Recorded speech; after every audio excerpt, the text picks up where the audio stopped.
base ng Mossad Intelligence sa Israel gamit ang 4 umanong ballistic missiles, habang winasak naman ng Israeli Air Force ang isang air refueling aircraft ng Iran pati na ang mga fighter jets nito sa mga paliparan sa Tehran. Mayroon namang palang fighter jets ang Iran, pero bakit nga ba hindi ito ginagamit upang bombahin o labanan ng mga fighter jets ng Israel? Kaya't para malaman ang buong detalye ay tumutok at makinig na mabuti.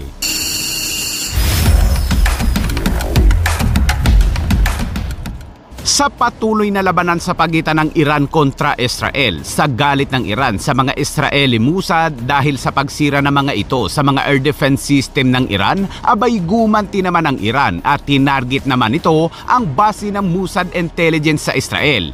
4 na missiles umano ang pinakawalan ng Iran, ngunit ang mga missiles umano ng Iran ay lack of accuracy, kaya't lumampas umano ang mga missiles ng Iran. Kaagad namang nag-post ang Mossad ng mapang-asar at sinabing nasa Iran sila at wala sila sa kanilang base. Samantala sinabi naman ng IDF kagabi na ang Iran ay muling naglunsad ng 10 piraso lamang na mga missiles, ngunit na-intercept lahat ng missiles at walang tumama sa Israel. At ilang oras pa ang nakalipas ay nagpahabol uli ang Iran ng 2 pirasong missiles at sa kabuuan ay 12 missiles lamang.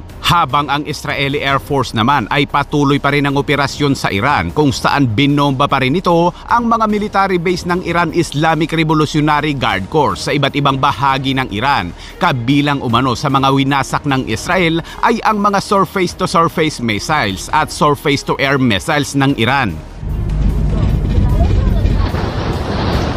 Matapos burahin ng Israel ang 10 top military commander ng Iran, kabilang ang Chief of Staff na si Ali Rashid, ay kaagad namang ipinalit ni Khamenei si Ali Shadmani bilang Chief of Staff. Ngunit 2 araw lang itong nanungkulan bilang Chief ng IRGC dahil tinudas kaagad ito ng Israel kahapon. Hindi rin nakaligtas sa hagupit ng Israel Air Force ang ilang missile group o mga nag-ooperate ng mga missiles ng Iran. Maging ang Iran State Broadcasting System ay tinarget din ng Israeli Air Force dahil nagpapakalat umano ito ng mga maling impormasyon at konektado sa communication center ng Iran military.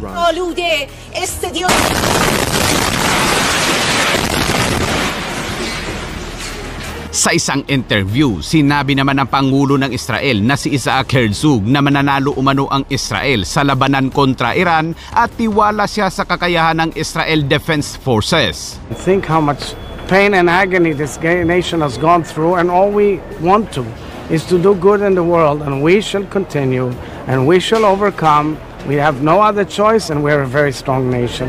Will you win this war? Absolutely, and I trust the Israeli Defense Forces.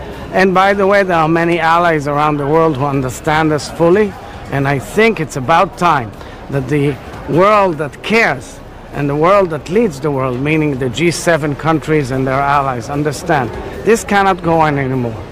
This empire of evil is spreading terror, havoc, pain all over the world for decades. It's about time to tell them, go to hell, get the nukes out of your hands and stop. That's all. And you know what? Sometimes you have to do it. You have no choice. Ayon naman sa Iran International, hindi umano aakalain ng Iran na totohanin ng Israel ang mga banta nitong aatakihin ang Iran sa gitna ng pakikipagnegosasyon ng Amerika kaugnay sa nuclear program ng Iran. At dahil sa walang takot na inatake ng Israel ang Iran, ay maraming bansa ang napahanga sa Israel tulad ng Germany, Greece, Hungary at Argentina. Kaya't inanunsyo ng Pangulo ng Argentina na si Javier Milei na bibisita umano siya sa Israel. Esta visita marcará un antes y un después en el fortalecimiento de la amistad entre la Argentina e Israel. Que Dios bendiga a Israel. Que Dios bendiga a los argentinos y que las fuerzas del cielo nos acompañen. ¡Viva la libertad, carajo! Samantala, ipinagmalaki naman ng Israel na hawak na nila o kontrolado na umano nila ang buong airspace ng Iran, kaya't binisita at pinasalamatan din ni Israeli Prime Minister Benjamin Netanyahu ang mga Israeli Air Force na siyang pumilay sa Iran. חיל האוויר הישראלי שולט בשמי טהרן. בשינוי של כל המערכה. אנחנו בדרך להשיג את שני היעדים שלנו. חיסול האיום הגרעיני, חיסול האיום הטילאי. כשאנחנו שולטים בשמי טהרן, אנחנו פוגעים במטרות האלה, במטרות של המשטר.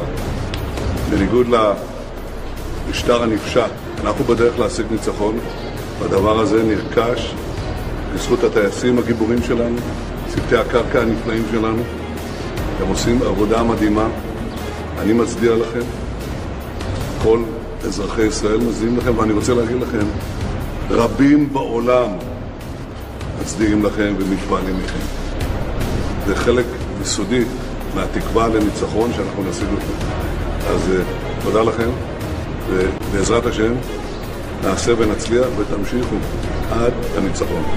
Bukod sa mga military base, missile launcher, air defense at underground na winasak ng Israel, ay isa rin sa winasak ng Israel ang nag-iisa umanong air refueling aircraft ng Iran. Ayon sa pahayag ng IDF, mula Israel ay bumiyahe pa umano ang mga Air Force ng nasa 2,300 kilometers upang marating ang Masjid Airport kung saan naroroon ang nasabing refueling aircraft.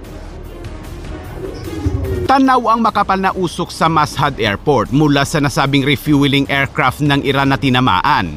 Hindi lang yan, dahil sa isa pang hiwalay na operasyon ay may fighter jets din ng Iran na winasak ng Israel Air Force. Ayon sa IDF, ang dalawang Iranian F-14 aircraft ay nakaistasyon sa paliparan ng Tehran nang kanila itong sirain. Ang mga fighter jets umano ay iniulat na inihahanda para sa pag-deploy upang harangin ang mga Israeli fighter jets. Kaya't winasak umano ito bilang bahagi ng isang mas malawak na pagsisikap na i-neutralize sa mga banta sa himpapawid bago sila ma-activate. Pero bakit nga ba hindi gumagamit ng mga fighter jets ang Iran upang labanan o bombahin ng Israel? Ang hukbong panghimpapawid ng Iran ay pangunahing binubuo ng halo-halong mga matatandang fighter jets na ang ilan ay gawang Amerika na nakuha ng Iran bago ang 1979 Revolution. Ngunit dahil sa mga dekada na mga international sanctions sa Iran, ang kanilang kakayahan na makakuha ng mga modernong fighter jets at mga pamalit na pyesa ay lubhang limitado. Ang Iran ay mayroong Grumman F-14A Tomcat, isang interceptor na gawa ng Amerika, at ang Iran lang ang tanging bansa na nagpapatakbo pa rin ito at ito ang kanilang pambato. Gayunpaman, kulang ito sa maintenance, palitin ng mga pyesa at iilan lamang ang mga ito. Ang Iran ay mayroon ding F-4 Phantom II, F-5 Tiger II, MiG-29 Fulcrum at ang pinakabagong J-7 na gawang China.